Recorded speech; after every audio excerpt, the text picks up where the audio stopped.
Class 12 geography chapter 3 জলবায়ু মৃত্তিকা স্বাভাবিক উদ্ভিদ। বায়ুমণ্ডল জলবায়ু স্বাভাবিক উদ্ভিদ। ক্লাস 12 জিওগ্রাফি চ্যাপ্টার 3 বায়ুমণ্ডল জলবায়ু স্বাভাবিক উদ্ভিদ। তোমরা সবাই মন দিয়ে শোনো আর দেখো, সবাই লাইক এন্ড সাবস্ক্রাইবটা দিয়ে দাও। আবহাওয়া জলবায়ুর উপর জেট বায়ু প্রবাহের প্রভাব বিশ্লেষণ করো। আবহাওয়া জলবায়ুর উপর জেট বায়ু প্রবাহের যথেষ্ট প্রভাব লক্ষ্য করা যায়। ঘূর্ণবাদ ও প্রতিভা ঘূর্ণবাদের উপর জেট বায়ুর প্রভাব। জেট বায়ু ও জেট বায়ুকক্ষের অবস্থানের উপর ঘূর্ণবাদ ও প্রতিভা ঘূর্ণবাদ অবস্থান করায় জেট বায়ু ঘূর্ণবাদ ও প্রতিভা ঘূর্ণবাদের চরিত্র ও বৈশিষ্ট্যকে নিয়ন্ত্রণ করে থাকে। মধ্য অক্ষাংশে ঘূর্ণবাদ দুটি বিপরীতধর্মী বায়ুপুঞ্জে মিলিত হয়ে নাতিশীতোষ্ণ মণ্ডলীয় ঘূর্ণবাদ, বৃষ্টিপাত, তুষারপাত সৃষ্টি করে। নিম্ন অক্ষাংশীয় গোলযোগ জেট বায়ু জীবনচক্রের অন্তিম পর্যায়ে নিম্ন বায়ুস্তরে গভীর নিম্নচাপ কেন্দ্রে উৎপত্তি ঘটে ভয়ঙ্কর ঝড় বৃষ্টি বজ্রপাতের সম্ভাবনাকে বাড়িয়ে দেয়। মৌসুমী বায়ুপ্রবাহ কাকে বলে?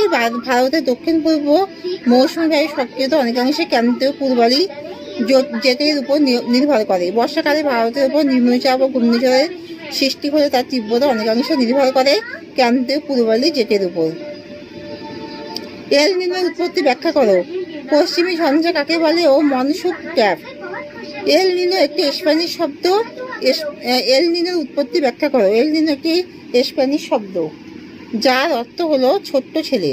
প্রায় 100 বছর আগে পেরু জেলেদের চোখে প্রথম এই স্রোত ধরা পড়ে এবং সেই থেকে নামকরণ। প্রশান্ত মহাসাগরের পূর্ব প্রান্তে পেরু উপকূল দিয়ে যে দক্ষিণমুখী উষ্ণ স্রোত প্রবাহিত হয় তাকে এল নিনো বলে। নাজাগা পাতের অধোগমন। পেরু ও চিলি উপকূলে নাজাগা নামক মহাসাগরের পাতটি দক্ষিণ আমেরিকা মহাদেশীয় পাতের নিচে প্রবেশ করায় ভূগর্ভস্থ উত্তপ্ত ম্যাগমা বেরিয়ে এসে সমুদ্রের জলকে উত্তপ্ত করে। বায়বীয় অগ্নুৎপাত। দক্ষিণ আমেরিকার পশ্চিমাংশে দক্ষিণ ও পূর্ব প্রশান্ত মহাসাগর উপকূল বরাবর চিম্বা, রাজো, কটপক্কিরি ইত্যাদি জীবন্ত আগ্নেয়গিরির উদগীরণের ফলে পেরু উপকূলে সমুদ্র জল উত্তপ্ত হয়ে এল নিনোর উৎপত্তি হয়। বাগনেশের মতবাদ যে বাগনেশের মতে পূর্ব প্রশান্ত মহাসাগরের বৈষম্যমূলক তপ্তবিন্দু উৎপন্ন হলে ওয়াকার ও বাণিজ্য বায়ুপ্রবাহ দুর্বল হয়ে পড়ে, ফলে পূর্ব দিকে ক্রমশ জলের উষ্ণতা বৃদ্ধি পেয়ে এল নিনোর উৎপত্তি হয়। মধ্য অক্ষাংশে ঘূর্ণবাদের উৎপত্তির পর্যায়গুলি বিশ্লেষণ করো।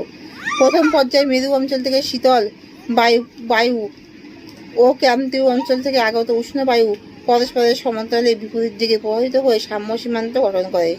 দ্বিতীয় পর্যায়ে শীতল বায়ুপুঞ্জ উষ্ণ বায়ুপুঞ্জের অভিমুখে এবং উষ্ণ বায়ুপুঞ্জ শীতল বায়ুপুঞ্জের অভিমুখে এগিয়ে গেলে উষ্ণ বায়ুর পেছনের অংশে শীতল সীমান্ত এবং শীতল